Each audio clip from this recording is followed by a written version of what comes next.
I'm Michael Vest, Director of the Department of Public Safety, Montgomery County. And on behalf of the nearly 350 public professionals that make up our team, welcome to the county's Emergency Operations Center. 20 years ago this morning, a series of events transpired that would change the course of our nation's history forever. We gather here to remember the nearly 3,000 people who died that day, and in particular, the more than 400 firefighters, law enforcement officers, emergency medical services personnel, and other first responders who gave their lives so that others might live. I'd also be remiss if I didn't mention the over 6,000 U.S. military casualties that were fought in Iraq and Afghanistan, and the more than 30,000 active service members and U.S. vets of 9/11 wars that have died by suicide. I'd now like to ask Valerie Arkush, the chair of the Montgomery County Board of Commissioners, to provide the opening remarks for our memorial rededication. Thank you, Director Vest. Good morning, everyone. I want to thank you all for joining us on this beautiful day, which looks shockingly exactly like it looked 20 years ago today. We're going to go a little bit out of order today because we want to have our moment of silence be as close as possible to 8:46 when the first tower was struck. But before I call up Pastor Kwan, I just want to acknowledge the many, many people, many of the elected officials who have joined us here today. Of course, first, my colleague and Vice Chair of our Board of Commissioners, Ken Lawrence, Commissioner Joe Gale, Jean Sorg, our County Recorder of Deeds, Mary Woods, our County Jury Commissioner. Ryan Oyster is here representing the Office of Congressman Brian Fitzpatrick. We have Senator Art Haywood, Senator Capoletti, Senator Maria Collette, Representative Liz Hambidge, Representative Pam DeLisio, Representative Matt Bradford, and Representative Tim Briggs. And of course, there are others who you will hear from shortly sharing remarks with you today. We are extremely honored to have Pastor Kwan, representing the Wissahickon faith community, here with us today, as well as some members of that community, which he will introduce, and he will lead us in a remembrance and moment of silence. Pastor Kwan.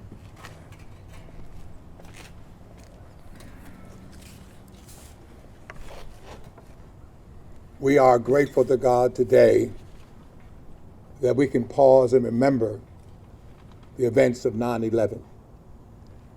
We cannot forget the many lives that were lost, lives that are still suffering as a result of that horrible experience.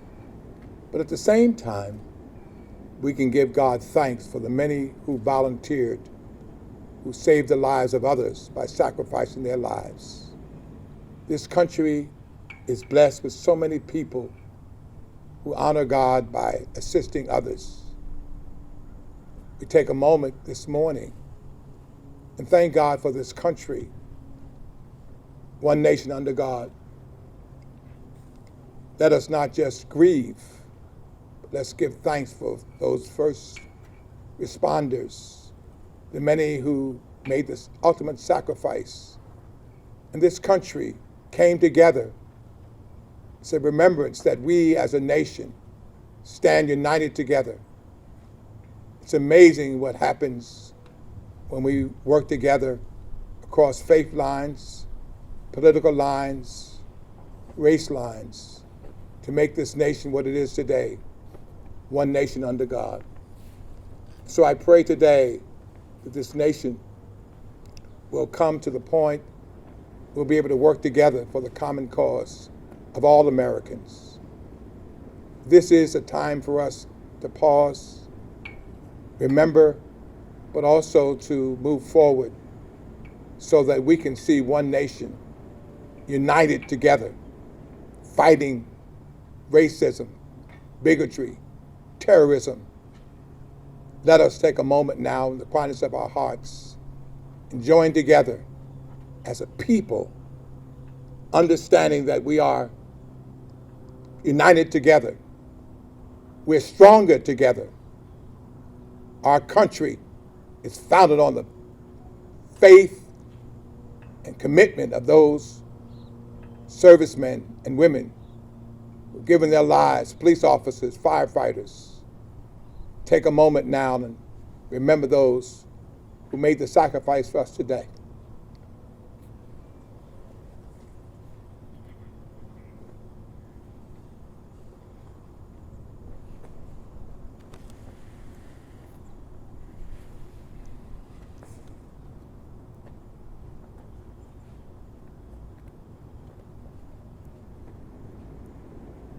As the time moves closer to 8:46, in our hearts we reflect upon that day. Pray even now that we are committed to work together for the people of all walks of life. In our own faith traditions, we pause to give God thanks and ask for healing and comfort for families who are still suffering as a result of that experience.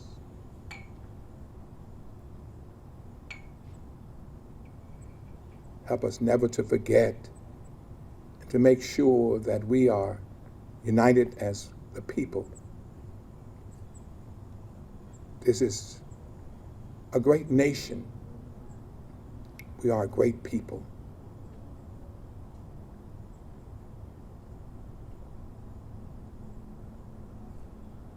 Gracious and glorious God, the God of the universe, the God of our nation, we pause this morning to honor those whose lives were lost and who made the ultimate sacrifice to save others.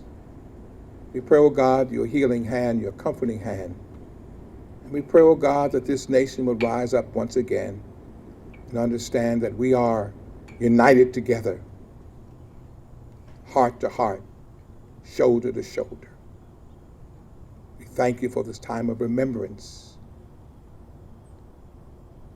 Speak to our hearts, to our minds, to our hands.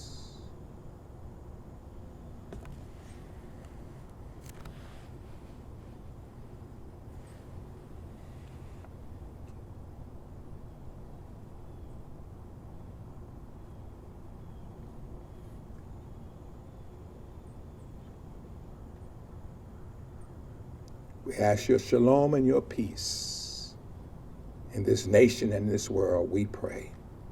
Amen.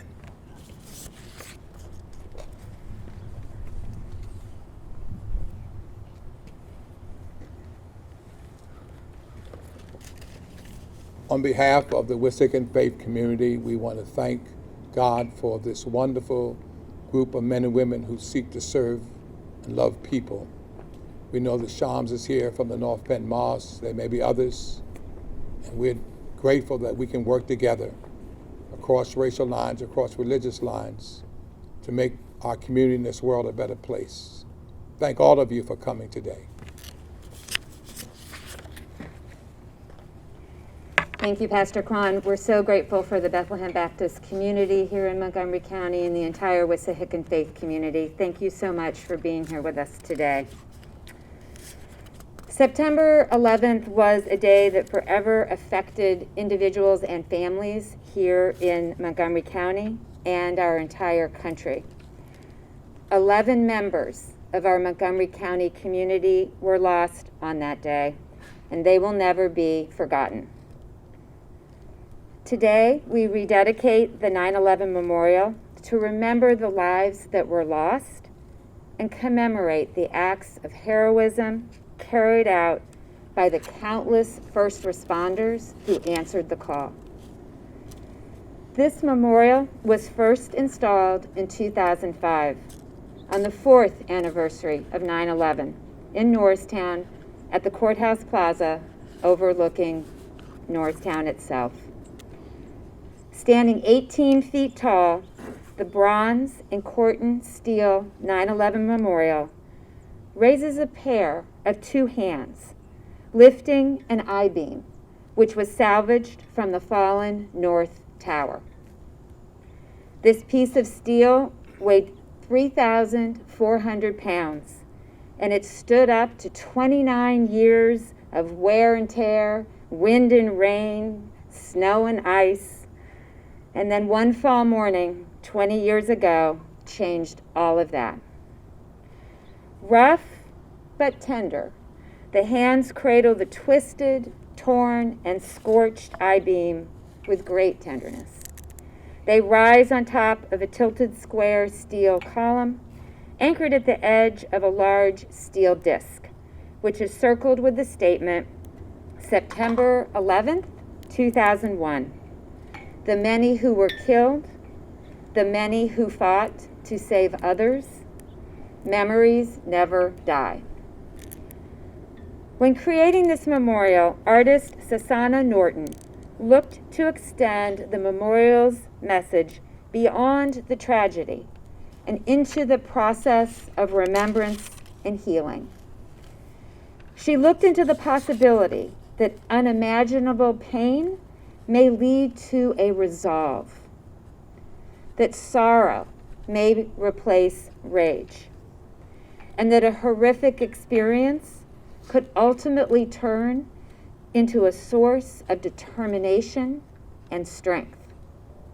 This memorial is dedicated to the victims of Montgomery County, our nation, and all of the first responders from around the country who became heroes to our nation. It evokes remembrance, resilience, tolerance, and hope for the future. September 11th, 2001 is a day that we will never forget, nor will we ever forget those who died or were wounded that day.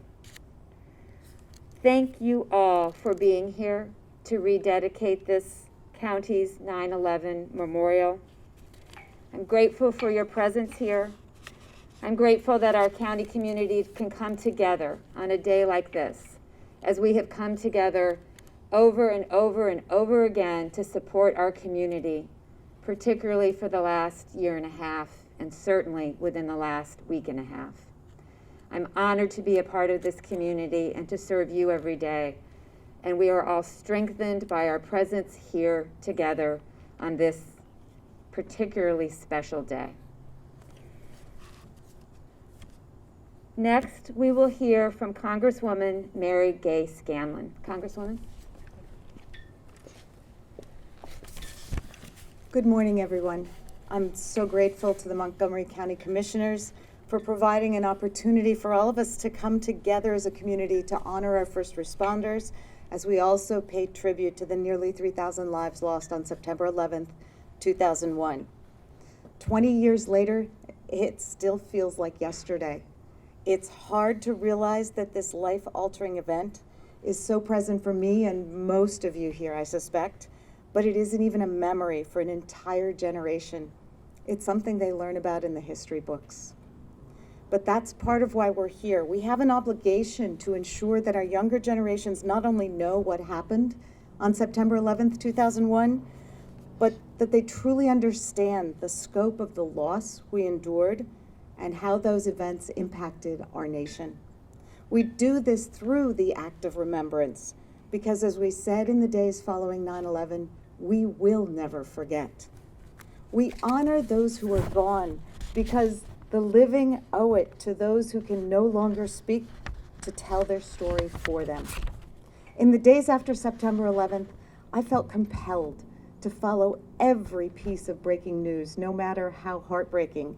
As the search and rescue operations turned to recovery efforts, I collected a stack of newspapers and magazines about that day. And what sticks with me is the faces of the first responders, the brave men and women who ran into danger that day instead of away. They reflected the faces of our hometown heroes everywhere.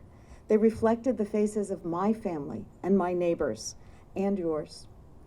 The firefighters, police officers, EMTs, and veterans who each and every day put on their uniforms and prepare for the unknown. They keep us safe, protecting us from dangers we may not yet comprehend. And here in Montgomery County, they've proved that yet again just in the last few days.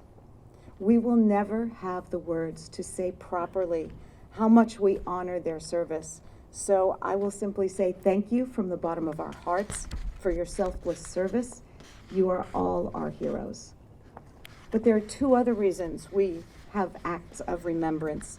We remember to grieve and make sense of events.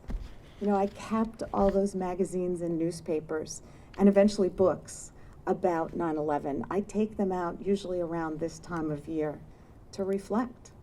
It brings back the helplessness and horror of that day as it unfolded.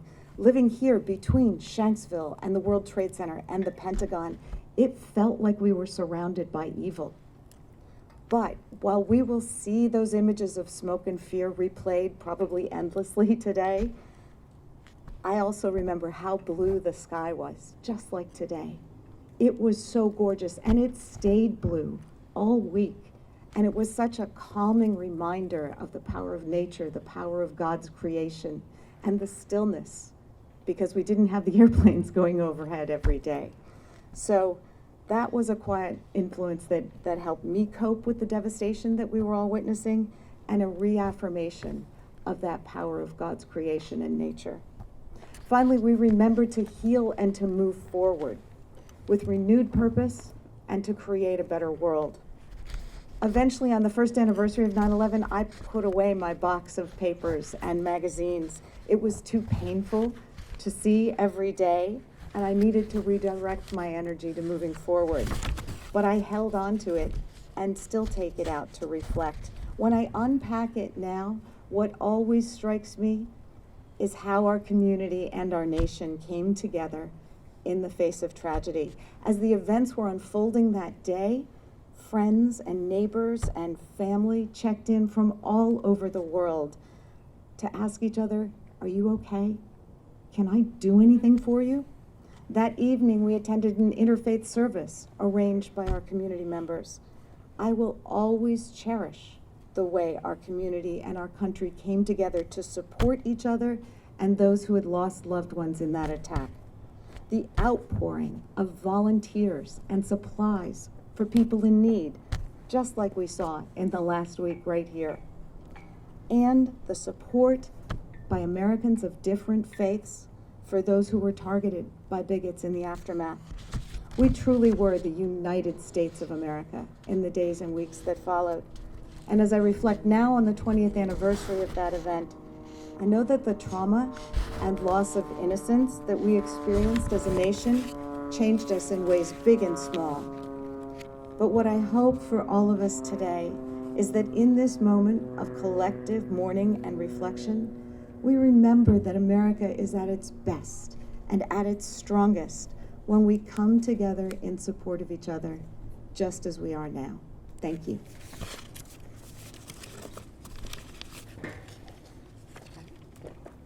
Thank you, Congresswoman. Next, we will hear from Senator Katie Muth.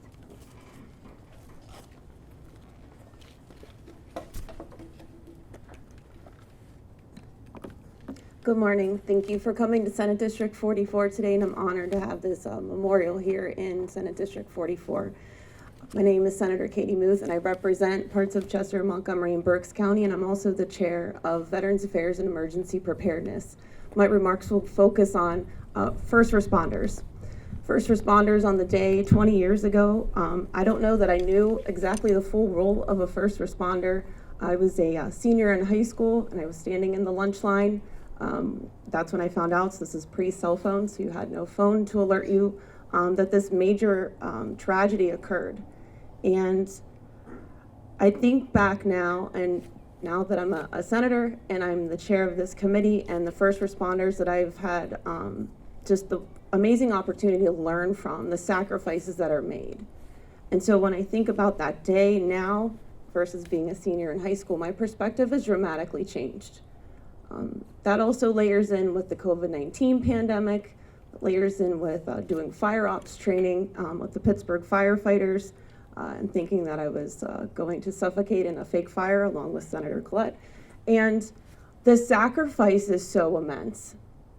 And I hope that every single one of you leaves here and tells a neighbor that the majority of our first responders in the line of firefighters are volunteers.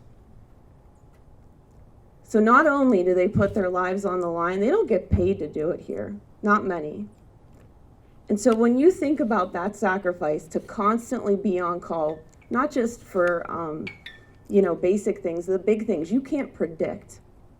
You don't know what you're walking into. And I'm sure every first responder that responded to the various sites of the 9/11 tragedy had no idea what they were walking into. And those that were lucky enough to survive still had immense health impacts following that and had to fight for their own health care to the federal government to be covered after going in and doing that hard, painful work.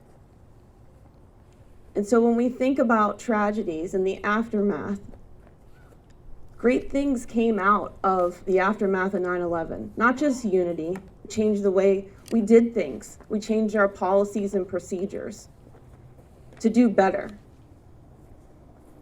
We've done that with the COVID-19 beginning of the pandemic. We're still doing it now, trying to refine our processes. And we need to do this post-flood.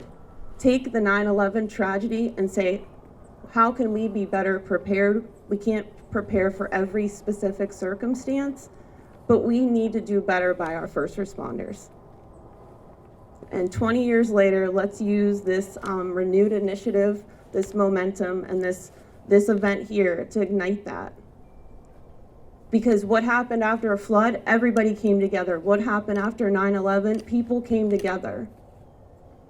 And so let's work together and keep working together and make sure that our first responders not just have the care and support they need, but also for post-traumatic stress disorder. It's currently not covered under workman's comp for our first responders. They see things every day that are horrific. And I honestly don't know how you all do it. And so I want to say thank you for bringing all of your service to our communities, because whether you responded on the day of 9/11 20 years ago, or you're going to respond later today to a call, or you saved somebody off a roof a few days ago that was underwater, we can't thank you enough, but we need to do more for you. So I'm honored to be here today. I'm honored to be here with everyone who realizes that it's just bigger than one tragic day, that moving forward requires unity and grit and hustle and working together. And I'm confident this county can do it. So thank you again for including me today. And thank you again for your service. Thank you, Senator. That was beautiful. All right, next we have Representative Joe Webster, a veteran himself. Representative?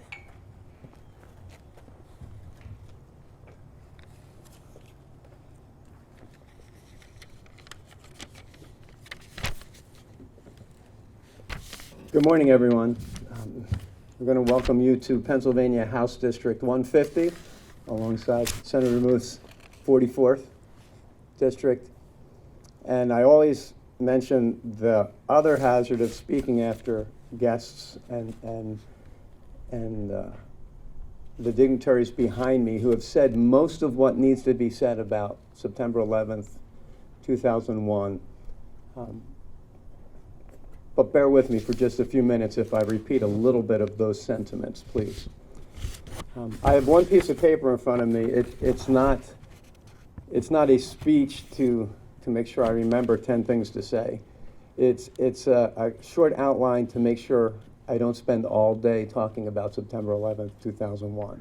And the first thing that always recalls, and Congresswoman Scanlon mentioned, was this absolute crystal clear blue sky, the temperature, the little bit of a breeze in the flags behind me. I can tell you, when I left the Pentagon that day, that blue sky hurt my eyes. It was that bright. It was that resonant. It's what, hits me every day of my life when I look out at a blue sky like this. I was standing with my boss, Brigadier General Bob Bagnon, and we were watching on television just like everybody else. We saw the second airplane hit the Twin Towers. And it was 7 minutes later, that, the Pentagon shook where we were. We were fairly distant from where the airplane impacted. But the Pentagon shook, the computers went out, and, the ceiling sort of collapsed on top of us. Pretty minor stuff. We just went into the halls, gathered up people, went left and right, and evacuated the building. But the significance of that, believe it or not, the Pentagon had no evacuation plan that day or prior to that day. Our security in the Pentagon that day was, show an ID, oh, you have a driver's license, you're good to go in. It was open to the public. And September 11th dramatically changed our nation in 100,000 ways. Not all of them were good, right? Not all of them have resonated 20 years later around the messages of our faith leaders, in terms of immigration or accepting other people. In terms of the media response in 24 hours of constant representation of the harsh side of life. It all resonates from September 11th, 2001. And I don't want to spend a lot of time being negative. Let me tell you the rest of my experience that day, because it was about first responders. Unbelievable to be standing there because we didn't know where we were supposed to round up. We didn't know who to call to say, I'm okay. What about the 12 people I'm responsible for? How do we get them to all report? It took us days to make sure everybody was accounted for in the Pentagon because we had no plans for that. The United States of America was never going to be attacked like that. We just didn't even consider it. And yet, every fire station, every police station within 100 miles was in South Parking Pentagon, and I don't know how they got there that fast. I don't know how they had big white tents to set up. Where that all came from in 30 minutes, 45 minutes after the implosion. But everybody was there, and they were inside, and they were saving lives, and they were pulling people from the rubble. And 3 nights later, I was still wandering around the parking lot of the Pentagon saying, is there anything we can do? And the answer was, we need dogs.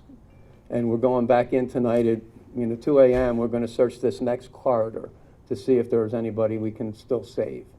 That resilience, Senator Demuth mentioned that again about the flooding. That resilience was 32, 36, 48 hours later, men and women were still working full time to save one more life, to provide honor and dignity to one more person who fell that day. And so I want to recognize that valor and mention 2 other categories of people that day that were outstanding. One was the chaplains.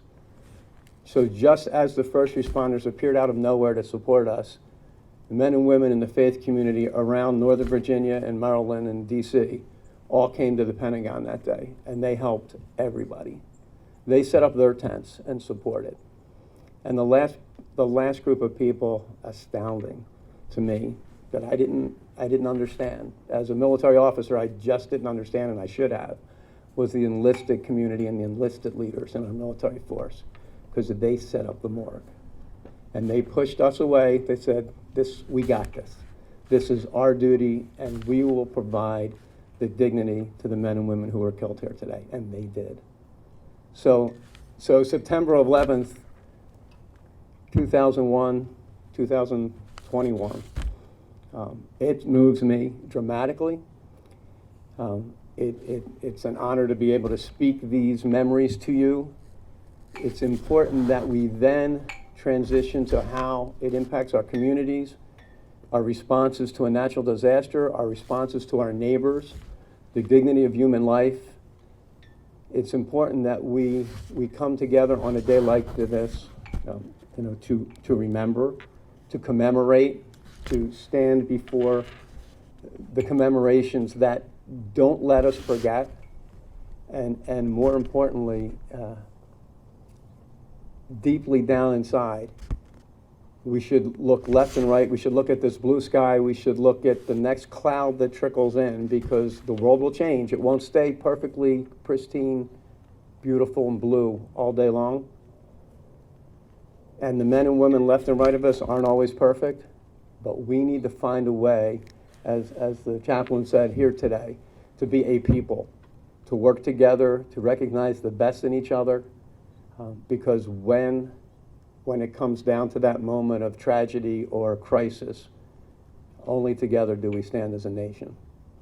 Thank you so much this morning.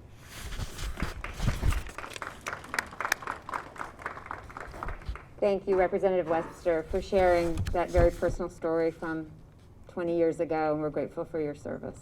Thank you. All right, next we will hear the national anthem. And for those that are sitting, I'm going to ask you to stand. We have Emma Sills and Brianna Kirkpatrick from Pope John Paul II High School. Do you guys want the mic? Yeah.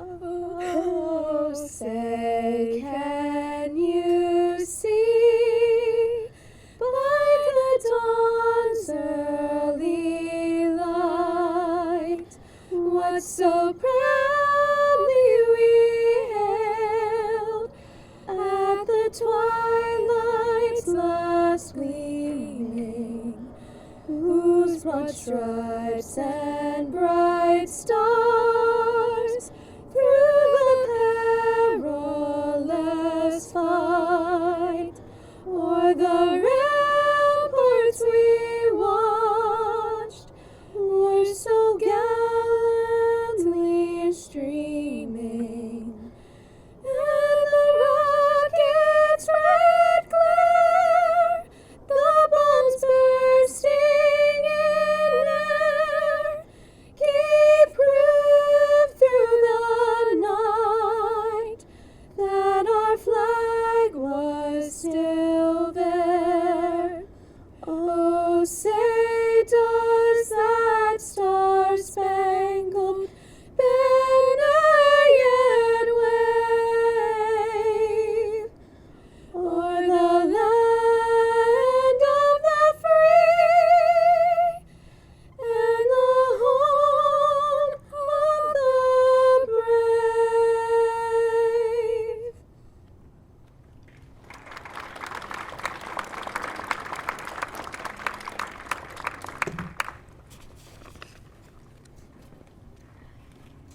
Thank you both so much. That was really beautiful. And for our closing remarks, I'm very honored to introduce the Honorable Cheryl L. Austin from our Montgomery County Court of Common Pleas. Judge Austin is a veteran. Judge Austin chairs our Veterans Treatment Court. And Judge Austin will be retiring after her current term ends with our court. It's been such an honor to work with you, Judge Austin, and want to welcome you here today.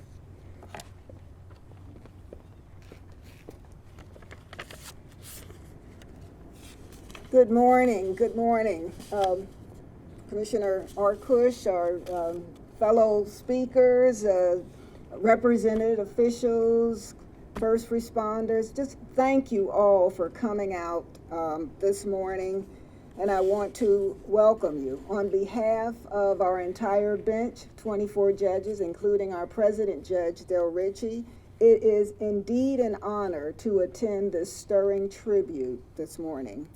Now, although I am a retired Navy captain, on September the 11th, 2001, at that time, I was a part of our nation's military with a mission, along with a previous speaker here, with a mission to protect and defend our country. 6 months after 9/11, I attended a meeting of senior military officers in Lower Manhattan. After our meeting, 10 of us stood at a fence observing workers removing the devastating debris from what used to be the World Trade Center. It was a huge hole, several blocks long and several stories deep. Some workers saw us and they invited us to come to the bottom of the hole. A caravan of cars took us deep down this steep decline, and as we came down this decline, I held my breath because I just did not know what to expect. Once we got to the bottom, there was just this overwhelming sense of peace and inspiration. That is the sense that I feel exists here today, right now, in this place, 20 years later. I pray that each person here, each and every one of you, leaves this commemoration with a renewed commitment to loving our country and loving our neighbor, because we are all Americans. Thank you.